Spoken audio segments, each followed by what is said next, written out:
It is always quite the spectacle in Pasadena at the Rose Bowl, but this time the game definitely lived up to the spectacle and the setting. 52-49 USC over Penn State. Nick Dempsey from Conquest Chronicles in to break it down. Nick, where do we start? You said it before we hit the record button. Where do we start? And I suggested the final drive. 1:59 on the clock. 2 touchdowns. It battled back. Penn State goes on a great drive, or USC goes on a 80-yard drive with Sam Darnold pulling the trigger time and time again. A couple pass interference calls to set up at least the tie game before more craziness. Yeah, that was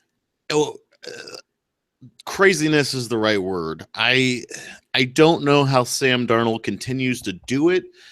It's like every time he takes the snap, he's playing like he's up by 5 scores. He just has that poise or confidence. I don't know what it is, but no matter what goes wrong, he didn't have much of a running game to speak of to back him up tonight. To come in there with no timeouts, 1:59, and just march right down the field. Now, in fairness, they did get 2 pass interference calls, but before Penn State fans start complaining about the refs, there was a bevy of poor calls. Folks from ESPN even started chiming in on Twitter for what that's worth. That the officiating was very lopsided against USC. So just calm down on the bad officiating before we get too far into it. Deontay Burnett you didn't hear his name much this season, but he had a couple of great scores against UCLA. He came up with 3 touchdowns. They found him in the end zone, 5 touchdown passes and 450 yards for Sam Darnold. That's insane. But we were a little worried though, because there's still, plenty of time left. About 1:09 actually, for Penn State. But that final drive, I'll tell you, a lot of those were poor decisions. He threw into double teams. He threw just passes that you shouldn't throw, but he hit the window, a very small window, time after time. The accuracy was insane. So to make those clutch throws down by 7 in a game where just about everything had gone wrong and seemingly just about everything had gone right for your team, that was a tremendous performance by that young quarterback. And wow, like he's probably got to be on the short list for the Heisman coming into next season for sure. So on that the final touchdown, what made it very nice from the viewing public sitting on the couch was that ESPN showed the touchdown from so many different angles, from the back of the end zone, from behind Darnold, from field view, from a number of plays to get the of what he saw and how he anticipated Deontay Burnett breaking into the clear on the post and just getting that tight window where he was able to split the 2 safeties, throw it over them as well, and get it. The timing and the trajectory on the pass and everything was just, he made a number of those throws on this night as USC really, now if we back it all the way up to the opening kickoff, looked like a far superior team for a quarter plus in taking a 13-point lead, and it even felt like a 3 or 4 touchdown lead. The way they were dominating along the line of scrimmage, chasing around Trace McSorley, containing, really having their way offensively early. Yeah, Trace McSorley didn't complete a pass until the final play of the first quarter. Let's point that out. Well, he didn't complete a pass to Penn State receivers, I should say.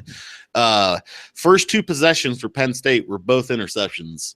Unfortunately, USC could only get 7 points out of that because Boermeister only missed an opening field goal off the first interception. But the first quarter, Penn State looked bad. But we knew going in, we talked about this, as you recall, relentlessly. Penn State was an average team in the first half in many of their games, and they trailed. And so only being up 13-0 in the first quarter did not give me a lot of confidence, because Penn State, that's just sort of what they do. So we were all sort of just waiting around for the second half, but we didn't have to wait that long because the second quarter, the second and third quarter sort of turned into like a Big 12 game. The two teams combined for 35 points in the second quarter and 36 in the third quarter. But after being up 13-0, the half ended 27-21. USC still clinging to a lead, but no running game. Very different second quarter from the first quarter. But I'm going to make the distinction between this game and a Big 12 game just because some of the plays that were made on the offensive side came against tight coverage and that's true. Exceptional defense. So guys weren't running around wild. Typically, it was guys like Mike Gesicki who caught the touchdown pass to get Penn State within 6 right at the half, making a twisting, diving catch. The plays that Chris Godwin made on the Penn State end were just unbelievable. 9 catches for $187, but it was more than the numbers. It was, the type of catches that he was making. Yeah. It was all over the place. The stars showed up for both teams. Yeah, Penn State scored on 7 straight possessions. Let's just point that out. They 28 unanswered points. Chris Godwin, I cannot wait to see him in the NFL because that guy just continued to make amazing catches. I mean, McSorley played well, but Godwin really made his quarterback look good. Catch after catch after catch where you're just like, there's no way. Humans can't do that. And Godwin was doing it. And, USC, give them credit. They put Biggie Marshall on him. They put Adoree on him. They just couldn't seem to slow him down. But this turned into a real shootout. And after being up 2 scores, USC eventually found themselves down 2 scores. The third quarter is where Penn State really won this game. They outscored USC, I believe, 28-8.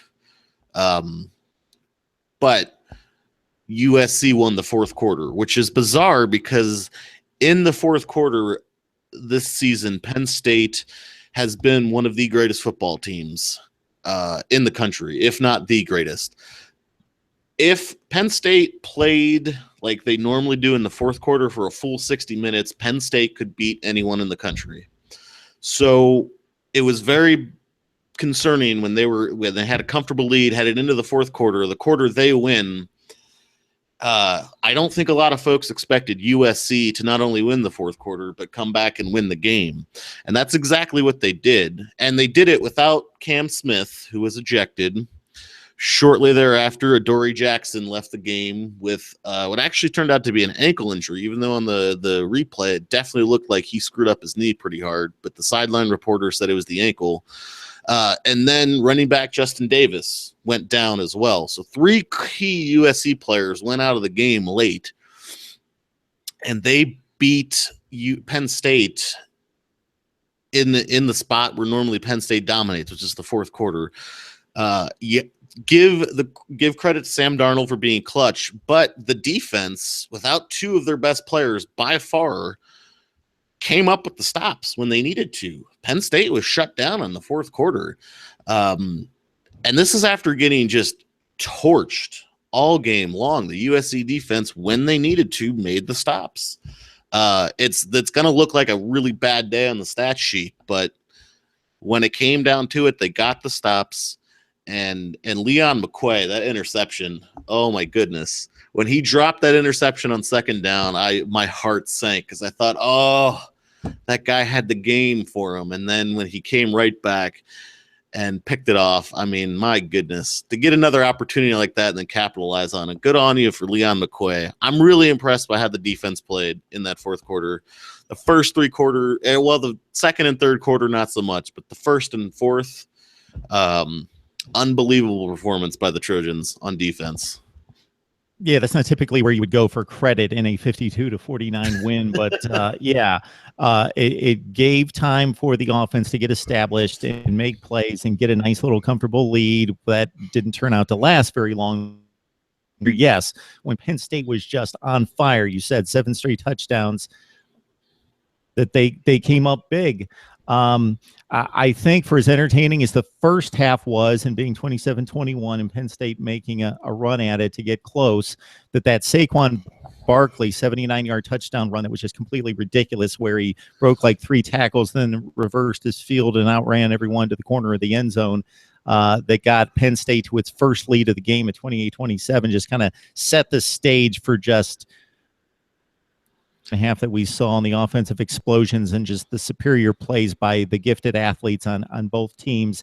And then, like you say, Leon McSorley, you live by the sword, you died by the McSorley, maybe could be said there, because how many times, I think the one big advantage that USC showed in this game, but it didn't matter during that scoring run by Penn State, is the defensive front for USC was better than the offensive front for Penn State. How many times did McSorley drop back to pass and immediately just had to sprint to his right to get away from 2 or 3 USC defenders, and then just heave the ball downfield or find somebody, and it usually worked out for him. But he trusted his wide receiver play just one time too many, and it almost burned him on the McQuay would-be interception the play before, when he had a guy that he thought was open, but should know that with that kind of speed in the secondary that you just don't hang one up that late. And then he did it again, and McQuay makes the play to set up the game-winning field goal. Just a remarkable game.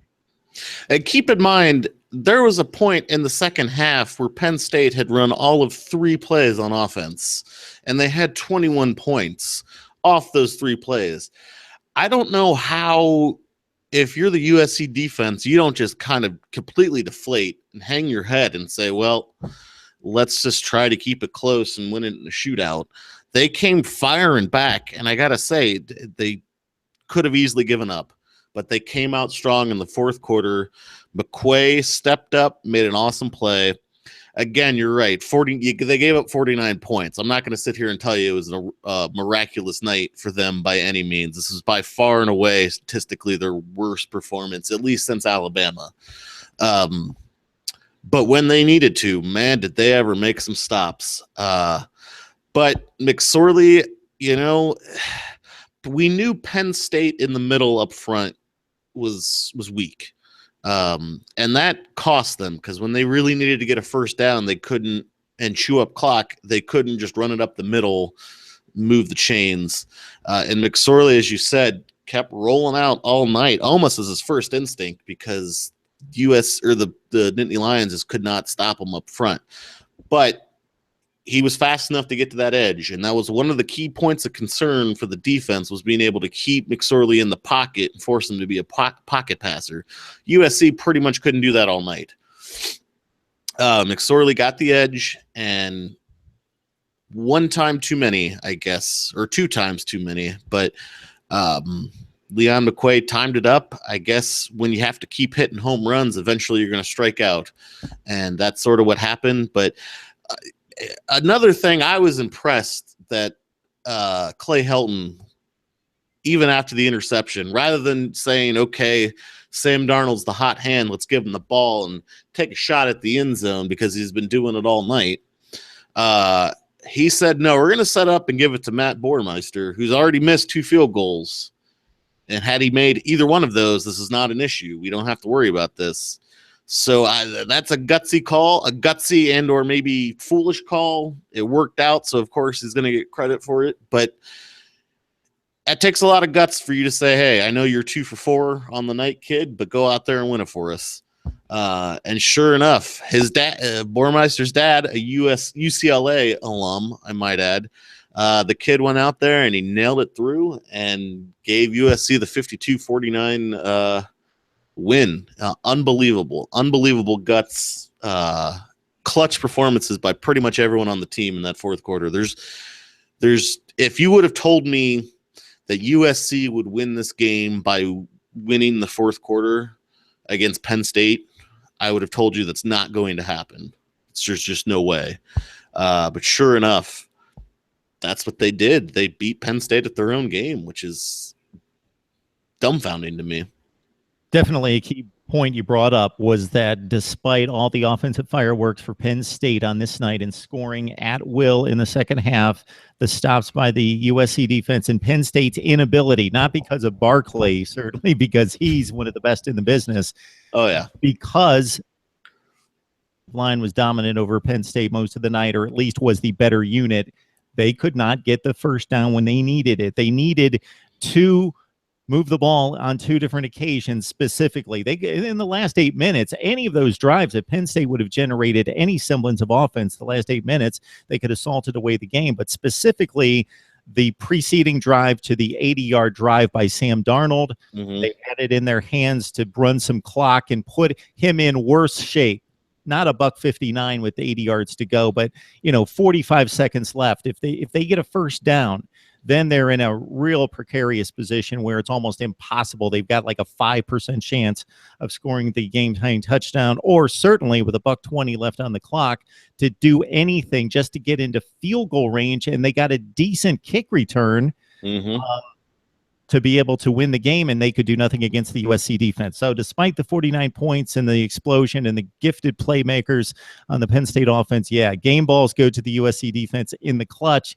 And obviously to Sam Darnold, not just for what he did statistically and what he did in the clutch, but as you mentioned as well, Nick, in the absence of what is usually a strong USC running game, Ronald Jones only had 55 yards on 20 carries. Penn State really did the job for the most part on Justin Davis and Ronald Jones.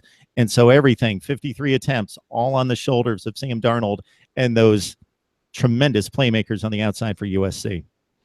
I did a halftime video on Facebook Live, and I basically said the way this game's going, if USC can't get the running game going, the margin of error for Sam Darnold is razor thin, if not outright non-existent.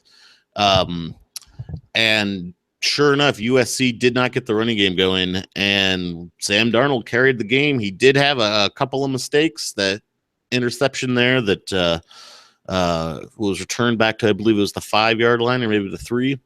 But his margin of error was razor thin, and he pulled it off. As great as the defense was at the right time, Sam Darnold was great all night long. Sam Darnold is the reason USC won this game. Make no mistake. It wasn't certainly wasn't the running game.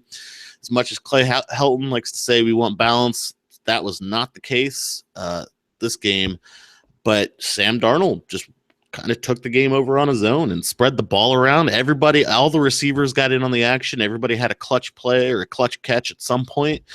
Deontay Burnett, I think, was the big benefactor, getting 3 of his 5 touchdown passes. But they put this all on Darnold. His margin of error was razor thin, and he pulled it off. And for a redshirt freshman, that's just impressive. You have to tip your hat to the kid. And like I said, and this might be more of a curse than a blessing, but I think he's got to be a Heisman favorite next year going into the season. Certainly there's going to be a lot of hype around him. Not to say that McSorley won't be, because McSorley had a heck of a game too. Let's not take anything away from him. But he made his mistake at the wrong time. And, one of his mistakes, he overcame the 2 early ones, but this was a game was all quarterbacks and a little bit of Saquon Barkley, but unbelievable by Darnold. And this is, come to think of it, another crushing blow for the Big Ten Conference in general. I think their only key impressive win today was Wisconsin beating Western Michigan. So not to say that the Pac-12 was killing it or anything, but this was, I think, going to go down as the best bowl game out of the entire season for sure. Maybe one of the best games in the entire year, unless Clemson and Alabama can have a real showstopper.